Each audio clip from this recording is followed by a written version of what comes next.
Hello and welcome to Unproductive, a productivity series for the rest of us. Today I wanted to talk a little bit about values and how you can incorporate your personal values into whatever productivity system or systems that you use. So a big part of why I wanted to make this series is because I believe very strongly that productivity is not a one-size-fits-all tool, and that how you define productive, the level of productivity that you want to have, the kind of productivity, whether you even want to be productive, all of that is very tied up in your personal values, your background, who you are, your goals, etc. And so I wanted to just cover a few different ways that I've found that can be useful for myself and working with others to incorporate values into productivity, and particularly into the systems and practices that you use, whether that's organization, time management, anything you can think of. So the first thing that comes to mind is actually using your values to think about what kinds of organizational tools, personal development tools, time management tools you even want to use. So the broad class of what you're going to use to get things done. If you're somebody who, for example, values spontaneity very heavily, and you are a person who likes to jump from thing to thing and likes to be surprised, then maybe having a calendar where everything is strictly scheduled is not a good method for you. You might be looking for a productivity system that gives you a menu of options that you can choose from, depending on how you feel. So for example, the getting things done methodology I think can work very well for that. Probably talk about GTD in future videos, since that's one tool that I use. If you're somebody who is very people focused, you're social, you value your relationships above pretty much anything else, then some of the things that might be important to you are a way to manage your contacts, to remind yourself when you haven't seen somebody in a while, to manage your correspondence. Those might be more important to you than other aspects. If you're someone who maybe punctuality and being on time is actually really important to you, then keeping a calendar might make a lot of sense. If you're somebody who values that feeling of accomplishment, like you're really motivated by the feeling that you have checked a box and gotten something done, then probably you want some sort of way to check the box, or way to see your progress. So that's at the very beginning, and sort of thinking about what are even the kinds of systems you want. And then once you've picked some systems that you're interested in, so maybe you decided that you're going to implement a new way of managing your time, or you decided that you're going to implement a new to-do list, or you decided that you're going to implement a new task manager. Whatever it is, number two is that you can turn to your values in sort of high-level planning, or backwards planning. So I think it can be really useful to think about why at the core you're implementing a system, and then think backwards from that. So for example, if you are thinking about a new way of managing your tasks or your to-dos, if you take some time, take a few hours or half a day even, sit down somewhere comfortable, put on some music that fires you up, and start just brainstorming and envisioning what an ideal next 3 years or next 5 years or next 10 years looks like for you. Or maybe you want to do smaller increments, maybe 1 year. It really depends on the person. But thinking about that ideal state, or what would really make you feel fulfilled and happy. Presumably, if you're doing a task management system, you want to get things done, but there's something about those things. There's some reason beyond just checking a box or accomplishing something that is core to you. And so connecting to that when you start, and then you can backwards plan. You can say, okay, if in 5 years I want to, for example, be recognized in my field, then like what are the steps that you might take?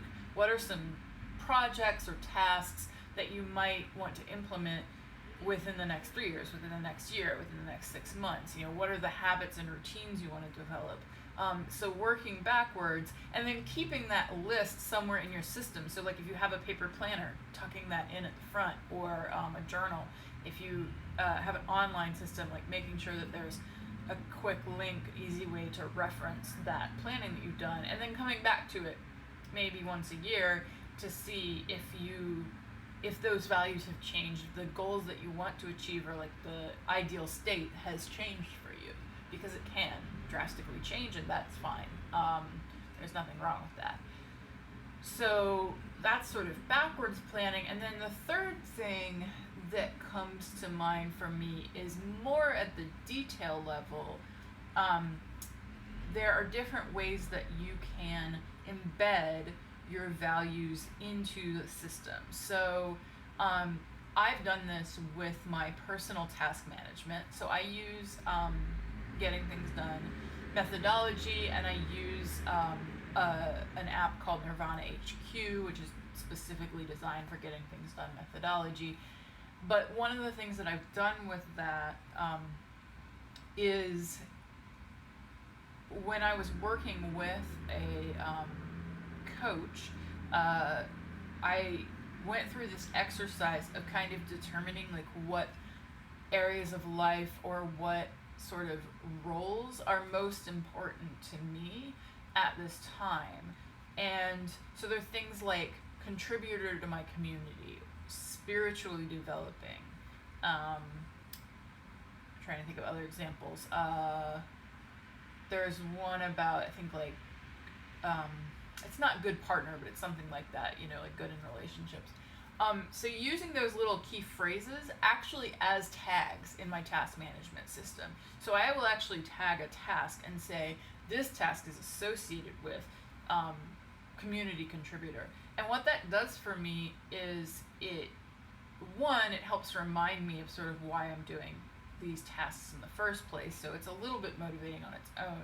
It's also really useful if I'm feeling depleted or like I'm not doing a lot in a particular area and I don't feel good about that, is I can actually filter my task list by that tag and then find some things that just easily I can do to help me feel boosted or lifted up a little in that area. So that has worked really well for me. Another idea I've heard also for the Getting Things Done system, and I can't remember who it was, but I heard an interview at one point where someone talked about how she sets her contexts, which are kind of like tags. It's a GTD concept for organizing your tasks by the area.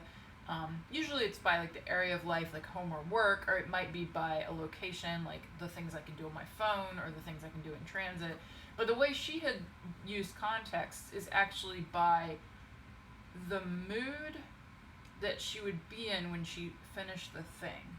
So it might be that there's a tag for inspired, that there's a tag for energized, there's a tag for generous. And so it wasn't about the thing so much, but it's about how you feel when you get there, because ultimately you're doing that thing because you want to feel inspired, because you want to be generous, because you want to feel energetic. And so again, you could kind of pick whichever thing you wanted, but she could say, okay, this is how I want to feel right now, and pick the task. So I thought that was a really creative way of doing it.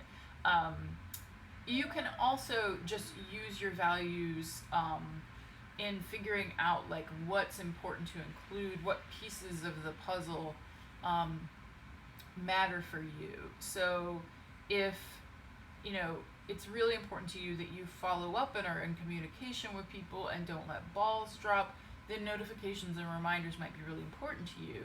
Whereas if self-care is super important to you and being relaxed, and like you tend to be a high stress person and you're trying to change that, then maybe fewer notifications and reminders. So there's really no one way to do it. If you are a person with a disability and you really need to manage your energy levels, and you struggle with doing too much and using up too many of your spoons earlier in the day, then you can actually tag a system by energy. And so you could say, like, this is a high energy task, and only do those tasks when you actually have the energy for them. So those are just a few sort of ideas to get your mind going around this, but I would love to hear in the comments if you have other suggestions on how to incorporate values into your systems, what you've done, what has worked for you, and any questions that you might have. And if you enjoy this series, don't forget to like and subscribe, and let me know if there's any topic that you would particularly like me to cover. All right, thanks. Have a great day.